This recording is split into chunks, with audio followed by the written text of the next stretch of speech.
Ambisi Jepang untuk menguasai pasar otomotif dunia pada era 90-an sudah tak dapat dibantah lagi. Mereka menyerbu dengan berbagai variasi produk yang punya efisiensi mesin tinggi dan harga yang lebih murah jika dibandingkan dengan produk sekelas buatan pabrikan Eropa. Ambisi mereka tak berhenti pada kelas mainstream saja seperti SUV, saloon, dan city car. Tapi, juga merambah ke kelas supercar dengan performa yang mendekati mobil balap kelas grup C. Jejak ambisi itu bisa kita lihat di sebuah manufaktur mobil yang bernama Domu. Domu merupakan manufaktur mobil balap asal Jepang yang punya banyak pengalaman di balapan open wheel dan balap ketahanan sejak tahun 1975. Perusahaan ini didirikan oleh seseorang yang punya passion besar di dunia balap, yaitu Minoru Hayashi. Perkembangan perusahaan ini sangatlah cepat, mengingat hanya dalam waktu 3 tahun mereka udah nongol di Geneva Motor Show tahun 1978 dengan membawa mobil prototipe berteknologi alien yang benar-benar revolusioner pada masa itu. Terlebih lagi, Domu lahir di tengah-tengah perang dunia supercar yang pertama antar perusahaan mobil Eropa. Cerita ini udah macam cerita David versus Goliath. Kalau kalian dengar narasi sebelumnya, mungkin kalian berpikir kalau cerita ini terlalu mulus. Kalian salah. Ini adalah awal dari lika-liku Domu dalam mewujudkan impian mereka dalam membuat supercar pertama di Jepang. Kita flashback pada tahun 1976, di mana Domu memulai pengembangan supercar pertama di Jepang, di mana sang pemilik, Minoru Hayashi, berharap mobil itu bisa ngehasilin cuan banyak untuk modal berlaga di kejuaraan 24 Hour of Le Mans. Terlebih lagi, dengan punya produk mobil yang berseliweran di jalan raya, akan makin membuat sebuah manufaktur mobil balap punya kredibilitas lebih dan juga dapat brand awareness, yang ujung-ujungnya bisa narik sponsor sebagai modal tambahan ikut event balap gede. Supercar pertama buatan Domu tersebut diberi nama Zero. Domu Zero ini didesain langsung oleh sang owner Domu, yaitu Minoru Hayashi, yang merupakan salah satu perancang mobil balap paling berbakat di Jepang pada kala itu. Mobil ini dikembangkan dengan sangat cepat, hanya butuh waktu 2 tahun saja.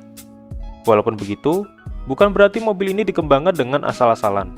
Mobil ini punya segudang teknologi yang bisa dibilang canggih pada masanya, seperti sasis monokok dari bahan besi, bodi berbahan FRP atau fiber reinforced plastik yang ringan tapi juga kuat.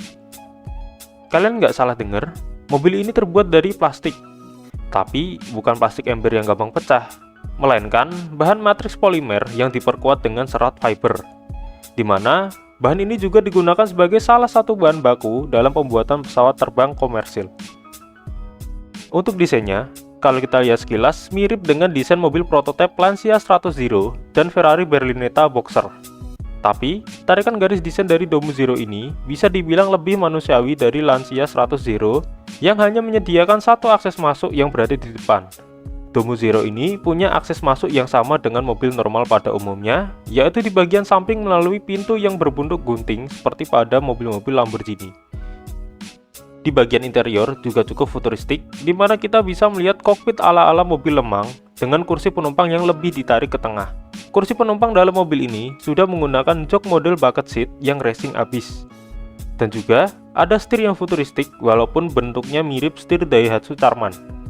Maju lagi di depan setir, mobil ini juga sudah menggunakan speedometer digital ala-ala mobil modern. Untuk urusan mesin, Domu Zero ini mengandalkan mesin Nissan L28E yang juga dipakai pada mobil Datsun 280Z. Mesin ini bertipe inline six SOHC 2 katup berkubikasi 2800 cc yang dapat memuntahkan tenaga sebesar 143 horsepower yang dikawinkan dengan transmisi manual 5 speed dari manufaktur ZF. Tenaganya memang kecil, tapi bobot mobil ini hanya 920 kg, sehingga punya power to weight ratio yang sangat bagus. Terlebih lagi, karena mesin mobil ini ditempatkan di tengah, maka mobil ini punya keseimbangan yang kurang lebih sama dengan supercar asal pabrikan Eropa. Mesin mobil ini juga sudah mengadopsi teknologi pengabutan menggunakan sistem injeksi yang disuplai oleh Bosch.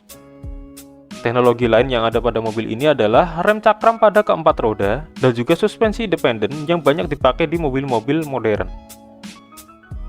Dengan segala teknologi yang ada pada mobil tersebut, lantas, seberapa besar cuan yang bisa didapetin Domu dari penjualan mobil tersebut? Walaupun mobil ini dapat banyak perhatian dan pujian, ironisnya, Mobil ini gak lolos homologasi di negaranya sendiri, yaitu Jepang. Jadi, mobil ini gak bisa dijual untuk umum.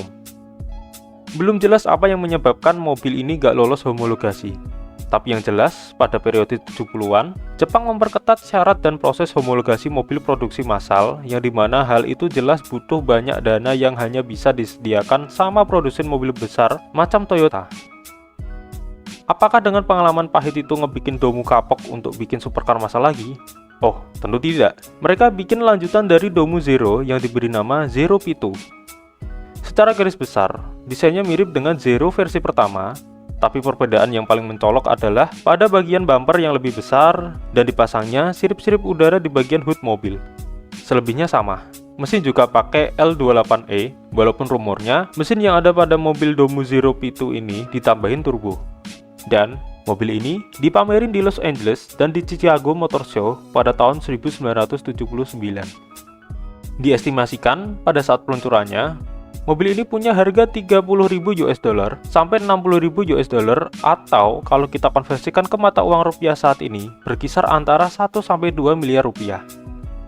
Untuk urusan jual menjual mobil, setelah gagal dalam proses homologasi di Jepang, mereka justru mikir untuk masarin mobil mereka di negara lain, terlebih di US. Untuk apa? Jelas untuk mengakali aturan homologasi di Jepang itu sendiri. Jadi, skema yang mereka rencanakan adalah mobil baru ini diekspor ke US, kemudian orang Jepang yang mau beli import mobil tersebut dari US lewat grey market. Hasilnya apa? Gagal juga. Mobil ini nggak pernah masuk dalam tahapan produksi massal. Walaupun gagal dalam membuat versi produksi massal dari supercar pertama mereka, Domu justru sukses menjalin banyak deal dengan perusahaan pembuat mainan untuk membuat miniatur dari mobil ini. Belum lagi, kemunculannya di beberapa seri game Gran Turismo yang secara tidak langsung akan makin menaikkan popularitas mobil ini. Walaupun versi aslinya nggak pernah ada di jalanan dan mentok cuma nangkring di museum aja. Perjuangan Domu dalam mewujudkan ambisinya membuat mobil supercar pertama mereka patut diacungi 4 jempol. Karena sebenarnya mereka benar-benar niat dan punya kompetensi untuk mewujudkan impian itu. Namun sayang, karena kurangnya backingan duit, mereka harus memupuskan harapan besar itu. Banyak orang bilang kalau kegagalan itu adalah keberhasilan yang tertunda. Kata itu benar-benar menghampiri Domu, di mana mereka gagal bikin supercar pertama, namun beberapa dekade kemudian mereka justru sukses besar di ajang ZGTC dengan meraih beberapa gelar dengan mobil NSX yang mereka tuning.